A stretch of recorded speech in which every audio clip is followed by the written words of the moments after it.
This video is brought to you by Osmocote, the planter's plant food.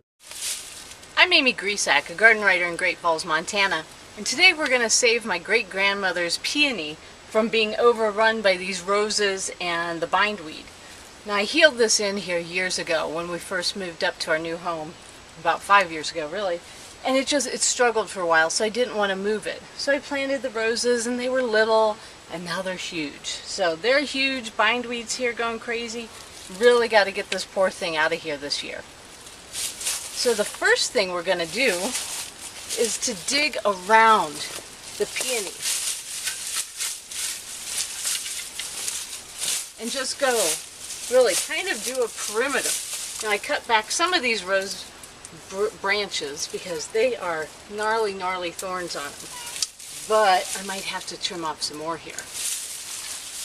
Now what we're doing here, I've dug a perimeter around this peony. Now I'm going to pop it up out of the ground.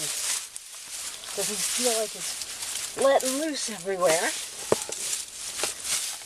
So just pulling it up there. And now I'm going to lift it. Ouch! There's still those thorns in there.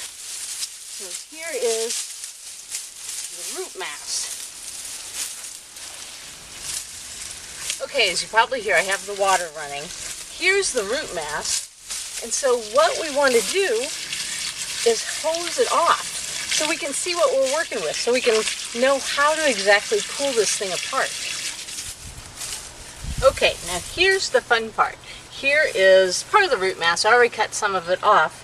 But I'm going to give another cut here, just to kind of show you what it's like to get through this. It's pretty sturdy, but it's going to need a lot of effort with the shovel. Turn it, ow, still got a lot of those roses in there. So I'm going to turn it this way. Oops. And give a good cut through those tubers.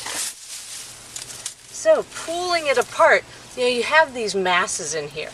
And you want 2 or 3 eyes on each one to be able to take root. So all of these are looking pretty good. I'm going to leave this main one together just so I have some decent blooms hopefully next year. And we will go plant these now. Before I put this in the ground, I wanted to show you kind of up close what it means about the eyes.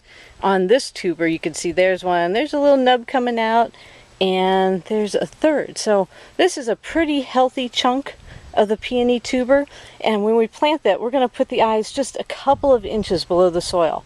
We don't want to plant it too deeply or it's not going to be a happy peony. Okay, like I said, we are going to plant this peony tuber just a couple of inches below where the eyes are.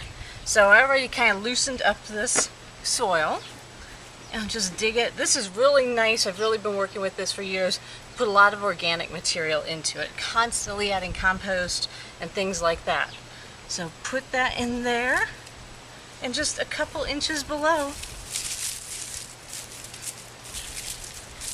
Just need to get it watered in well. Water it throughout the fall until the ground starts to freeze, and next spring we're going to have more of my great-grandmother's peonies coming up.